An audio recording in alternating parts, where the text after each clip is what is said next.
Welcome everybody to the press conference here at the Salt Lake County Emergency Communications Center. My name is Patrick Costin, PIO working here. So we have 4 speakers today. First off, we'll have Salt Lake County Mayor Jenny Wilson. Next up will be Salt Lake County Emergency Management Division Chief Clint Mecham, followed by Unified Fire Authority Chief Dan Petersen. And finally, we'll have Salt Lake County Sheriff Rosie Rivera. So, Mayor Wilson. Thank you. Well, thank you.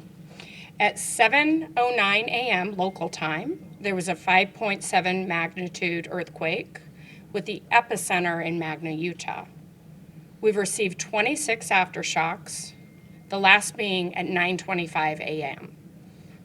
None of the aftershocks exceeded the initial 5.7 magnitude. As of this time, there are no reported fatalities, and emergency crews are out countywide. We also know that Tooele County is actively responding. We are aware of gas leaks and minor structural damage. This is a coordinated response by multiple jurisdictions with information flowing back here to the Emergency Coordinating Center. The center is located here in South Salt Lake. And we are advising the public to stay off the roads. We want you to shelter in place to allow the emergency responders and assessment crews to do their jobs.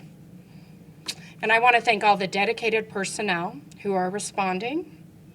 I can assure you, emergency responders, law enforcement, public works, and all of our teams are second to none and are on top of this situation. And I want to thank the community. We're going through a lot. Please know that we have your backs and are assembling resources for both this incident, and we continue to address the concerns over the COVID-19. We will continue to do so, and we appreciate your cooperation. With that, I'm going to turn it over to Clint.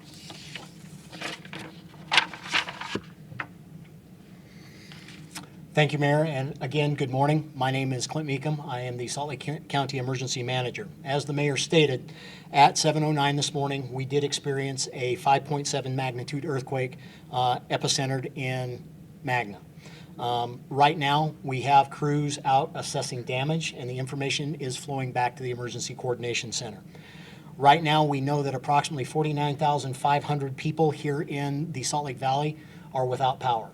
Also, Trax and Forerunner have suspended their operations until their inspections can be completed to see what the damage, if any, have been affected to those systems.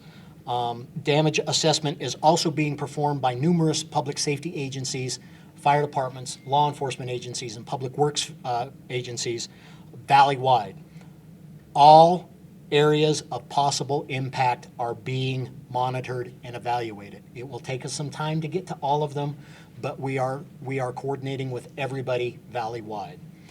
You've already heard from the Salt Lake City Airport as to their status, so I won't take your time going into that.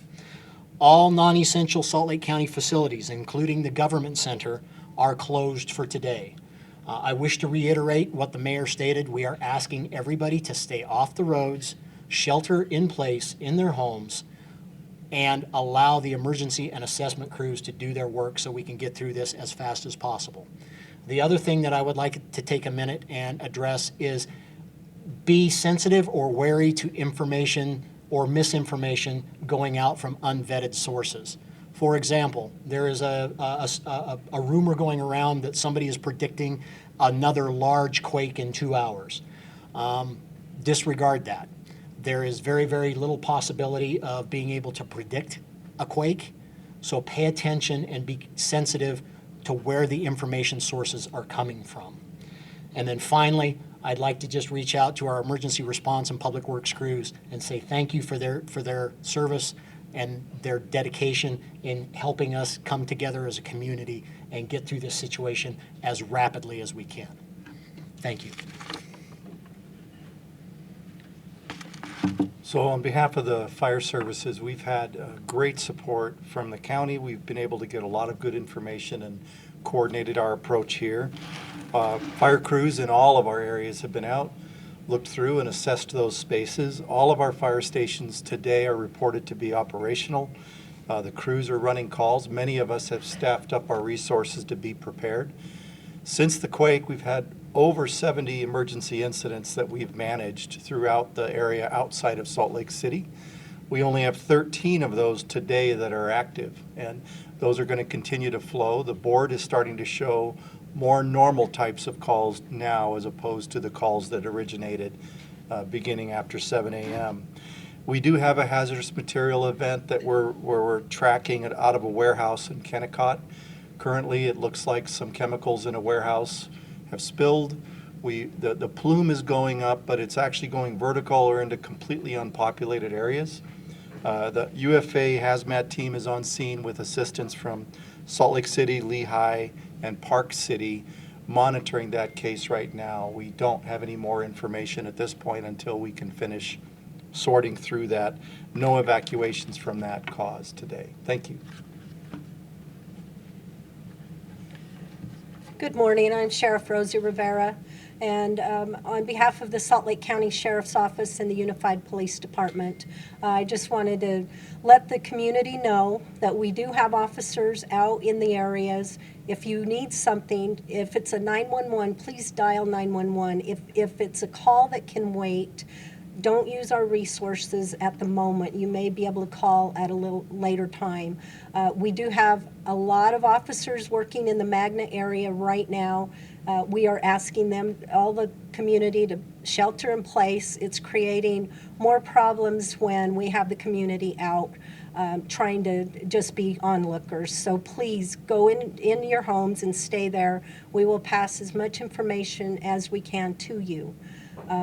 Also, with the Salt Lake County Jail, we did sustain very minimal damage to our jail. Our staff was quickly on it, and we are making those minor repairs that need to be made. We did put the jail on lockdown, and it will be on lockdown until a later time today. We are not transporting anyone to court, so if you are out there and you had a court date, or your family members incarcerated and had a court date, they will not be there today. We will not do those transports until we know it's safe. Also, with the courthouses, my understanding is their West Jordan courthouse is still open, but we are not transporting anyone there either. Please let us know if there is anything that you see that we should know in regards to any structural damage. We have our UPD officers out there looking right now.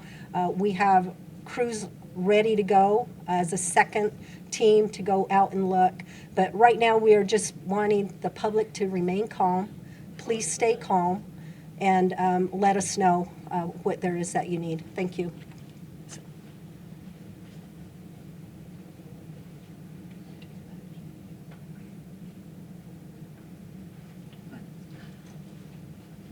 Right, so, Sorry, folks, I don't- yeah. Sorry. It- Sorry, so that was, the governor needed to speak to the mayor now, so you had to pull her out. Are you okay Okay, to can I take continue? questions? Yes, Yeah, okay. please continue. Go ahead. Okay, so we'll just continue on. The mayor got called out briefly by the governor. But I just wanted to make sure that the community knows that we are out there to help you. Please stay calm. We are dealing with this COVID-19 as well as this earthquake. So our crews are out there. We're there to help, but we need your help. We need the community's help to stay calm and stay in your homes. That is what I'm stressing right now. We can't do our jobs if we have to concentrate on other things. Our priority right now is the earthquake and the COVID-19. So shelter in place, and if we start having to evacuate or anything like that, we will let you know. We will communicate with you, but please stay calm, and then we're ready to take questions. The area of the jail that was damaged, can you describe that a little more? Yeah, it's just minimal areas of the jail that we looked, The areas with like in the cells? No, not our structure. Just we have boilers and ceiling tiles, things like that. It's very, very minimal. But our priority is to keep those inmates in our facility safe. That is why it is locked down. We still are accepting bookings, so other law enforcement can still book people in. However, we are not doing any movement today as far as transport, so that's a priority right now. So, Chief Petersen, could you Mayor? expand a little bit on the chemical issue that you're dealing with? Are there any people who are you're concerned about safety? Are you evacuating families around, or are there any houses in that area? We're not evacuating anybody at this point. Right now, we're trying to find out what the chemical is actually that's leaking. But it's contained, it's not on fire. It's simply probably something that fell over and leaked. There's a variety of tanks inside the building. It could end up ending very quickly, but we're not preparing for that. Right now, the plume that goes up is going vertical. It's not affecting anybody, but our crews are monitoring it. We don't know where it's going to head yet because it's a big warehouse, difficult to get into and assess exactly what it is, but there's a number of our crews. We have 3 hazmat teams on a day for UFA, and then we have partnerships with others. So we're preparing for it. We're moving some resources in to that warehouse area just in case it doesn't just go away. And what was the location? It's a warehouse that's off the Kennecott property outside of Magna. Just think of it as a cloud, right? So a cloud that's coming up from that. Warehouse, is there like a chimney, or how did the plume get? Well, it's coming out most likely from the windows, from the doors. So it's going up and it's going vertical and it's moving into totally unpopulated areas. But we're prepared to do whatever it takes as it grows. But right now we're expecting that it could be very simple. A lot of our incidents in hazmat go that way. We prepare, get all the resources set up. It could be that these are finite sized tanks that once they're done, they're done. And we just don't know how big the one is yet that's inside. Is it a visual plume, or when you say plume? It's a visual plume. Mayor Wilson, have you heard anything or can you comment at all about the city-county building? We were downtown just a short time ago. There appears to be pretty significant damage there. And again, rumors being what they are, but some of the folks that work in and around there are saying, we're already being told we're not going to back to work for a while. There's some pretty significant damage. I would refer you to Mayor Mendenhall for that question, and I don't know if anybody on the assessment side has more information on that. I mean, we obviously know there was some damage done to the Salt Lake Temple, and folks are out assessing as we speak right now. I think most importantly, we know as of this point there are not fatalities. I think that's all of our first concern. So really good news there, and I can assure you we've got great teams from Salt Lake PD, our county folks, our great UFA partner out doing the assessment as we speak. But I would refer you directly to the city on that question. Not commenting at this point, so. Yeah. What about just injuries, not fatalities? I'm aware of no serious injuries. I don't know, Clint, if you have more. At this point, we have had no reports of injuries or no reports of fatalities sent to us at this point. Is there an area of the county where more damage is concentrated? I mean, we've talked about Magna, of course, but do we have a sense that maybe that's where the predominant damage is at this point? Based on the reports that we are getting right now, the damage, and it's all been minor, I want to stress that at this point, Magna, Kearns, some areas in West Valley, and Salt Lake City. That's what we have reports on right now. That will continue to develop as we get additional information that comes into the center. Mayor Wilson, just with our community already on edge because of the coronavirus response and things are out of normal, and then we have these rumors about another earthquake could be imminent. I just wonder if you could speak to your citizens about what's needed at this time. Well, thank you for that question. I think we're just wanting to let everyone know that we have a great team assembled here. Our city partners are great at their jobs. Our emergency management crews were already in contact, sometimes on an hourly basis over the advancement of the virus. They're certainly connected today. As it relates to the quake, ironically, we are already connected, and any challenges that emerged initially, believe me, were solved some time ago. So as it relates to today's incident, I would actually be able to share it was more seamless in getting us all up and running quickly. But we've had great teams. I'll tell you, We had an amazing response from our health department to come in partnerships to deal with the virus, and we were assembled in this building on the first incident. I'll tell you, when something more traditional happens, for years we have planned for an earthquake, and the teams that are working today are unique teams. Many they've been supporting us in health and sort of from the government side, but we now have emergency teams out doing what they know how to do. Our health department is assessing, they're huddled right now, working together on both incidents.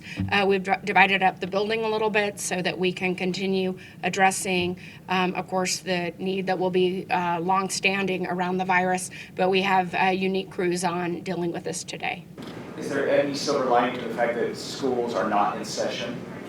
Well, I do think, my own family happened to be home. We weren't out the door early, just after 7 this morning. I know that's true throughout the county, and I do think that's a good thing. We want our children to feel safe and secure, and I think there's nowhere other than, being with parents, family that cares for that. So, yes, and I think we have emphasized, please stay home. We need our emergency responders and the people evaluating to be able to move, and without, with some, many people work suspensions or skeleton crews at many locations. I would imagine it indeed did help us and allows us to respond more quickly.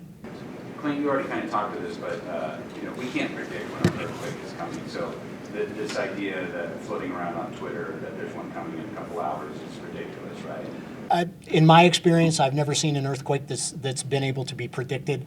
I know that USGS does have modeling, but that's normally based on the initial event and looking at aftershocks. It's very unlikely that an aftershock is going to be of a greater magnitude than the original event, though it does happen. So again, I would caution everybody to be very, very sensitive to where that information is coming from and to treat it as such.